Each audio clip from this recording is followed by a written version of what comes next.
ولعنة الله على آبائهم أجمعين من يومنا هذا إلى يوم الدين.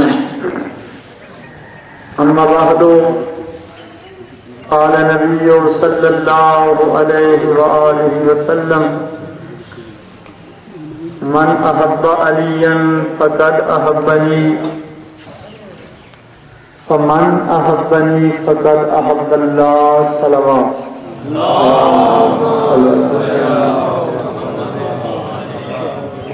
میرے اللہ آل محمد کے صدقے میں، امیر المومنین کی امامت و ولایت کے صدقے میں تمام حاضرین کے گناہ معاف فرما. ان سب کے اعمال جو ماہ مقدس رمضان المبارک میں ادا کیے ہیں، انہیں قبولیت و مقبولیت کا درجہ عنایت فرما. میرے مالک، اہل بیت کے ماننے والوں کو، آل محمد کے محبوں کو واجبات کی ادائیگی کی توفیق عطا فرما. ایک دوسرے کا احترام اور ایک دوسرے کے حقوق پورے کرنے کی توفیق عطا فرما. جتنے مریض ہیں بحق سید الساجدین صحت کاملہ عطا فرما. بے اولاد مومنین کو اولاد نرینہ عطا فرما. جتنے تنگ دست ہیں میرے اللہ حلال اور وسیع رزق عطا فرما. میرے اللہ دنیا میں امن قائم فرما. خصوصاً وطن عزیز پاکستان میں امن قائم فرما. اہل بیت اطہار کے صدقے میں شر پسندوں کو نشت و نابود فرما. میرے اللہ بیرین کے مومنین پہ رحم و کرم فرما. کراچی کے میرے مالک رحم و کرم فرما.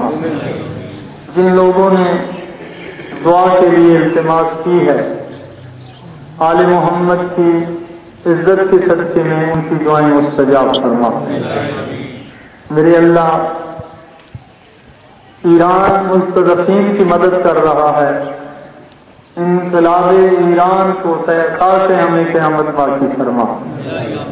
علماء حق کا سایہ ہم پر قائم و دائم فرما.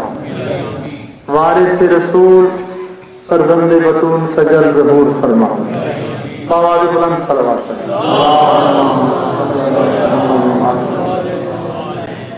انشاءاللہ اس موسم کو مد نظر رکھتے ہوئے اپنی گفتگو کو سمیٹ لوں گا، لیکن جو آپ تشریف فرما ہیں توجہ فرمائیں گے، کیونکہ یہ دن جسے ہم یوم عید کہتے ہیں،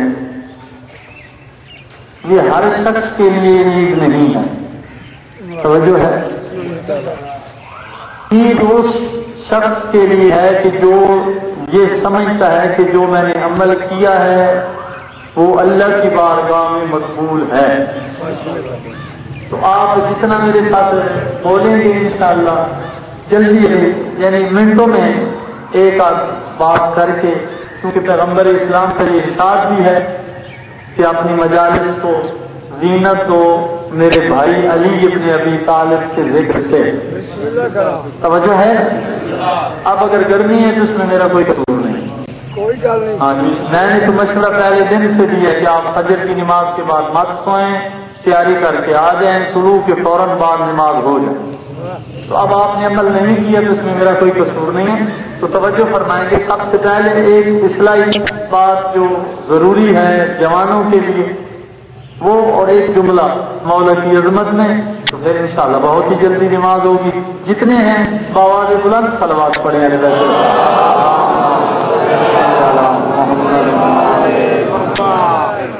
دیکھیں، جتنی انسان کوشش کرے بے عمل زندگی بسر کرے، پھر بھی اپنے آپ کو یہ کہے کہ میں مومن ہوں، میری نجات ہو جائے گی، یہ کہنا اس کے لیے پھر نقصان دہ ہے.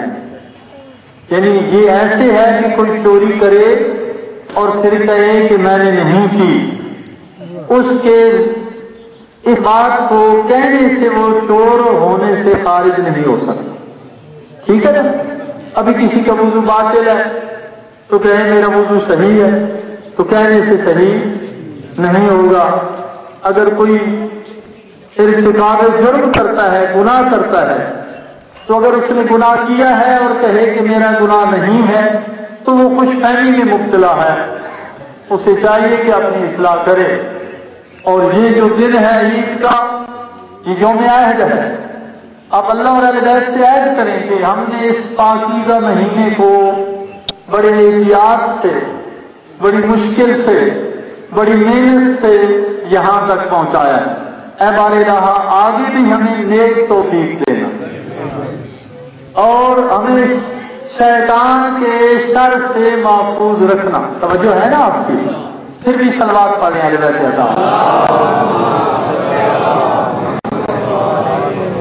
تو آل محمد کی بڑی کرم نوازیاں ہیں آپ پر.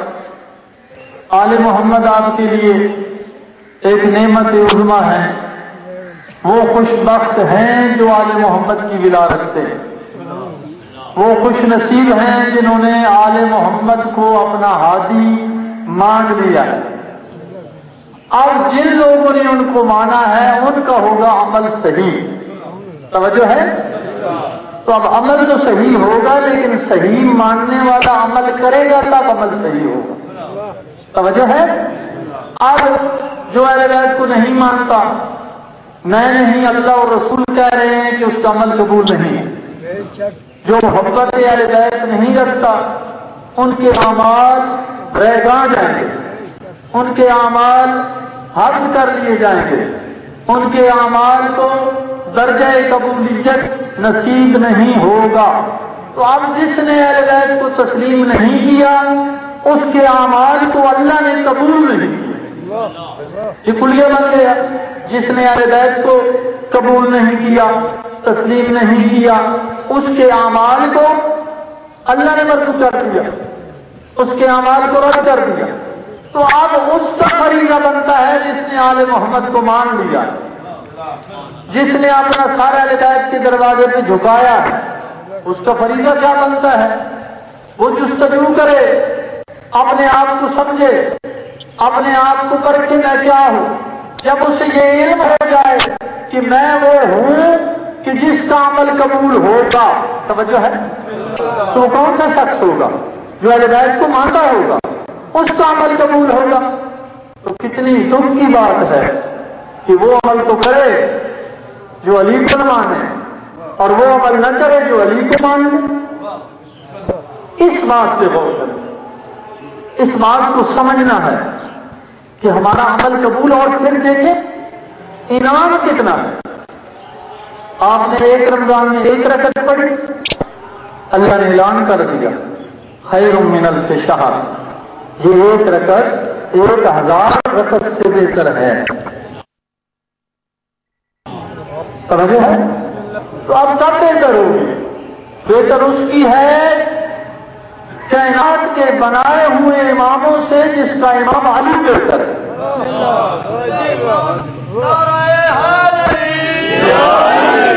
توجہ فرما رہے ہیں.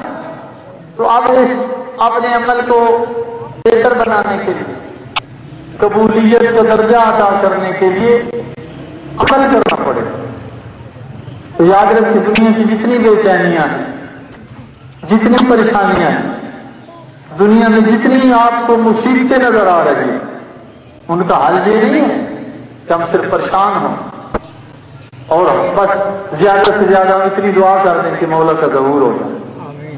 ہمیں ظہور کے لیے راہ ہموار کرنی پڑے گی. کیا کرنا پڑے گا؟ ہمیں اپنے باطن کو پاک کرنا ہوگا. ہم خلوص سے مسلح پہ جائیں، تنہائی میں جس کے عاشق ہیں اس کے عشق میں روئیں. توجہ ہے؟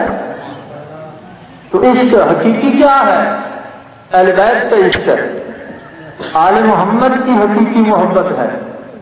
ہم علی علیہ السلام سے محبت کرتے ہیں، آل محمد سے عشق کرتے ہیں.